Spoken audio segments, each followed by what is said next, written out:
That's a 60-meter dash. Yes, it was. That's a 60-meter dash. Wonderful. You came up first there. Yeah, I won my heat.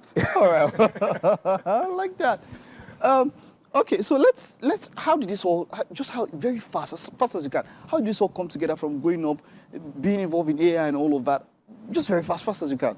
I think anchoring all this is kind of, I feel it's built on resilience. To start with, when you think of AI and all that comes with it, I would also start by the fact that I'm dyslexic.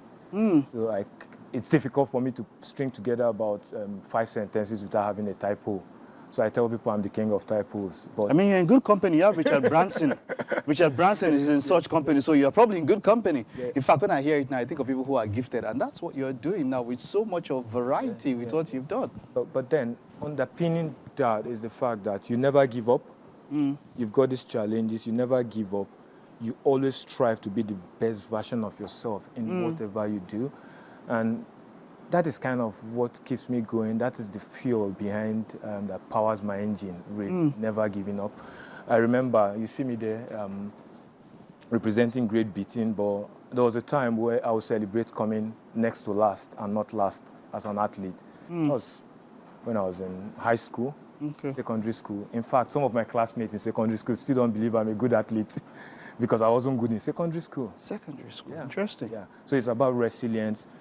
Choosing what you want to be and believing you can do it. Now, with all of this that you've put into yourself, where did that passion come for you to impact that into children across Sub-Saharan Africa? It's really interesting. I was born British. I was born in the UK. I returned at a very young age. But when I returned, I remember sometime around year 2, primary 2, I was in a class, not that big, but we were taught English in a car, an Igbo dialect. We're actually taught English language in an Igbo dialect. Then, more interestingly, when I moved to Warri, at a Warri school, we had a class of about 120 students with one teacher. At that point, I was completely lost, being a dyslexic person, struggling to actually gain the teacher's attention, but I had something going on my side. That means I could miss classes, and nobody would notice I'm missing classes.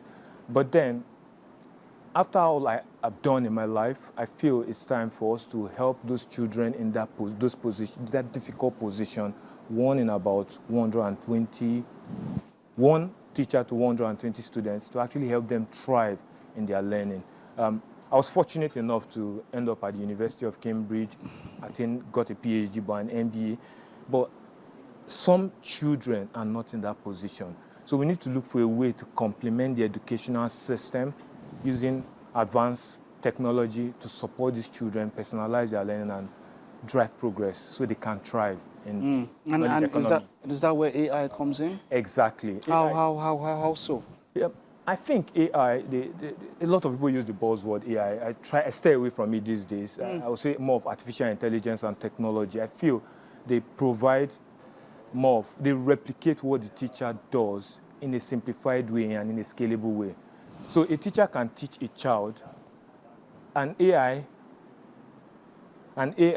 system can replicate what the teacher does, but cannot replace the teacher to support the child. So the AI system can personalize the learning for a class of 120 students. And I feel that is one of the easiest ways we can solve the educational crisis in our region.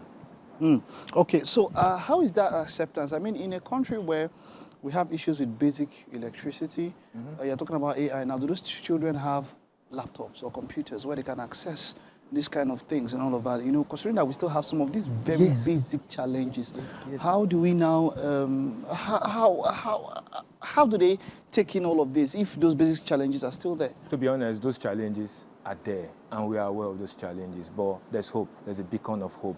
You need to be in a position where you are prepared for the opportunity. So what we are doing is developing a system as the penetration of technology keeps blossoming in Africa, Sub-Saharan Africa. We have this system to power our educational outcome of our children. But more importantly, we say we've got power problem, yet we have our mobile phones.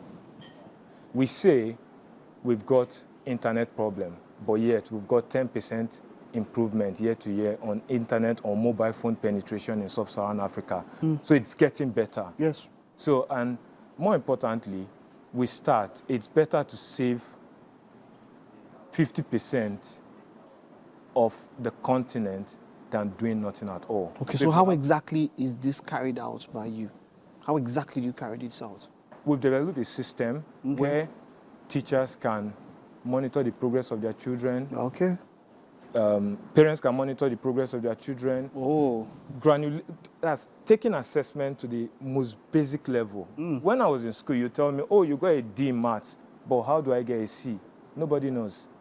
Okay. So we're developing a system where you can assess the child at the most granulated level. Okay. Support their learning using AI assistants, that's kind of chatbots. So these things now will be available to the teachers to monitor the children? It'll be available to the teachers because the teachers will tell us what they taught the child. Okay. We'll test the child, provide a tailored learning plan for the child. Okay. The child follows that learning plan, interacts with our virtual assistant. Okay. And that assistant, trying to use the common word, can teach the child to a limited extent. It's not perfect. It keeps learning. Can teach the child. And you can kind of examine the child using exam-style questions generated by the machine. And the machine can assess the child on the fly on those questions and map them back to their strength and weakness. So at every point in time, you know what that child knows and where the gaps are. Unlike our time, where you're just told you got a D in maths, you got an E in English, and you have no clue what to do next. Now we are developing a system where you know what to do, how to do it, and when to do it. So far, how is the acceptance rate? We're getting there.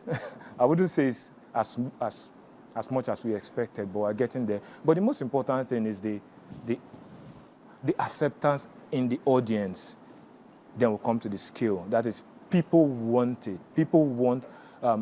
We value education in this country. We see it as the hope. So if that is the case, that will thrive on that value we place on education. I think that's, in my opinion, is where we are.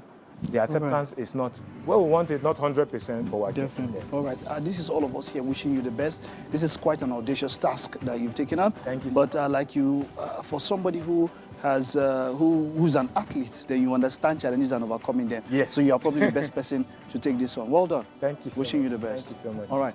Okay. That's it on our discussion. We'll take a time and I'll stay with us. We'll be back at the top of the hour.